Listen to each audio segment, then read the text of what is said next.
News coming in from Jammu and Kashmir. One army Jawan has been martyred and 3 others injured in an encounter with terrorists in the Machil sector in Kupwara.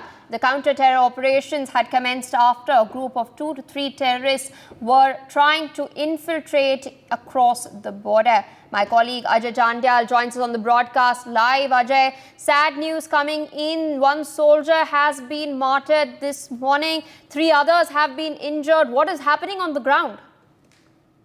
Yes, now the update is that 5 soldiers of the Indian Army, they were injured in a terror attack which took place on the forward location, and our forces basically they have foiled this attempt. It was a terrorist attempt to target an Indian Army position, and then they wanted to basically infiltrate it to this side, but on time information to the forces, they have foiled this attempt of terrorists, which basically includes the forces, regulars of the Pakistani army as well. That is what our sources are saying. In that attack, 5 soldiers were injured, and immediately they were evacuated and shifted to the hospital for the treatment. But unfortunate news came that one of a brave soldier, they attained martyrdom, while other 4 are still in the hospital where treatment is going on. Our sources are also saying that 1 terrorist have been neutralized in the gun battle over there, those who basically came to target the defense forces in that area. The incident took place at around 3, late midnight, when forces Jawan, they were deployed in the forward area, and they have observed some suspicious movement. And it was observed that a group of terrorists, heavily armed terrorists, is trying to basically, infiltrate to this side. Immediately, sound alert was sounded, and during the operation, when terrorists, they have seen that forces, they have laid down a cordon, they opened fire, and in that fire, several army Jawans, they were injured, and gunfight broke out, and the terrorists, 1 terrorist have been gunned down. Operation still continues, and the injured Jawan, they are shifted to the hospital where treatment is going on.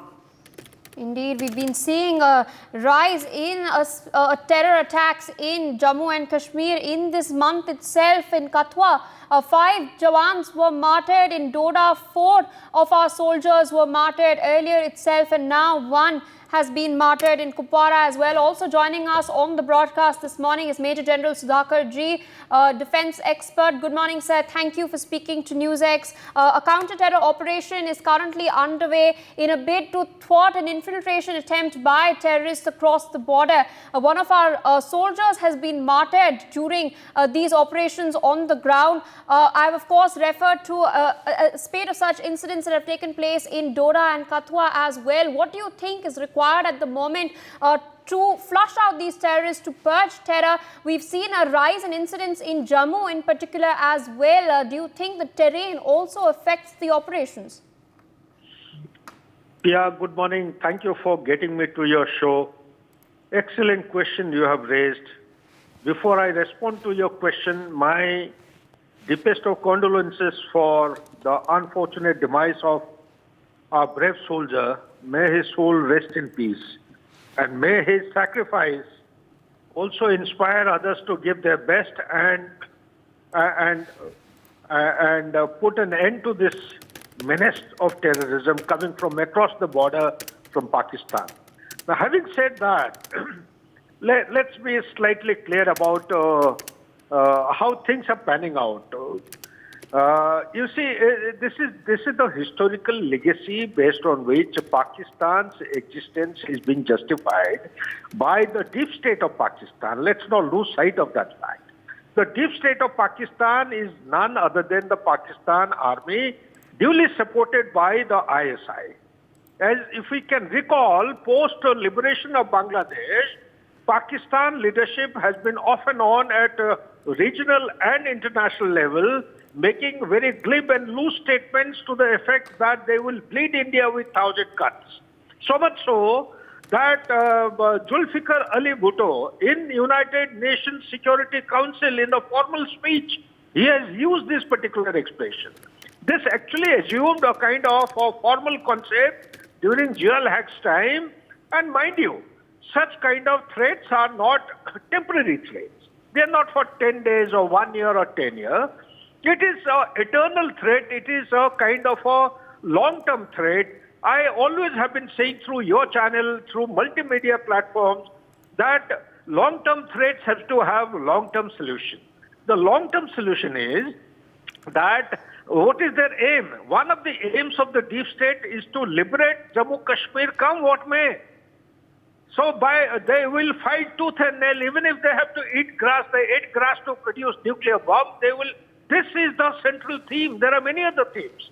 So keeping in view the time, Pia, you have given me, let me just give you a very quick point. Their foremost aim is to prevent smooth conduct of assembly election, which is round the corner. That is the singular aim. Number two, they want to create such kind of ripples by violent activities, be it in the valley or in Jammu region, that is south of Pir Panjal ranges, so as to give a prominent signature of instability that all is not well.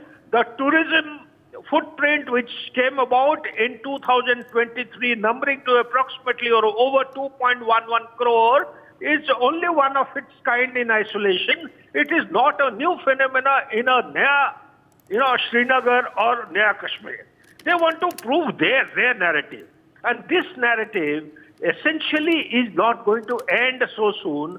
We have to be prepared. We have to tighten our belt, make sure that our counter-insurgency and counter-terrorism grid is effective. We continue to dominate the area by remaining proactive. How do you remain proactive? You remain proactive provided your surveillance platforms are effective. They're able to pick up the information or the movement of the terrorists from far off distance as they get closer to the fencing and the counter-infiltration grid. We should be ready to just intercept their movement and neutralize them as far away from the fencing of between India and Pakistan. If that is not possible, then if they manage to successfully infiltrate, then the aim is to, with minimum collateral damage, minimum losses of life, we should be able to neutralize them. For that, we have to anticipate what is going to happen. Let's not lower our guard. Let's remain absolutely alert and expect the intensification of the terrorist activities, whether it is in the valley floor or in the Jammu region, well, as we get closer to the election time. Last but not the least, that Amarnath Yatra is also in progress. We should remain absolutely effective and continue to dominate the route of our movement of our pilgrims going up to the temple or the Amarnath cave and back, because that is another area which may draw lots of tourists this year, in addition to the Vaishno Devi, which is also witnessing a huge movement of tourists to break all kinds of record in 2024 itself. Back to you, Pia. For more such videos, subscribe to the NewsX YouTube channel, hit the bell icon.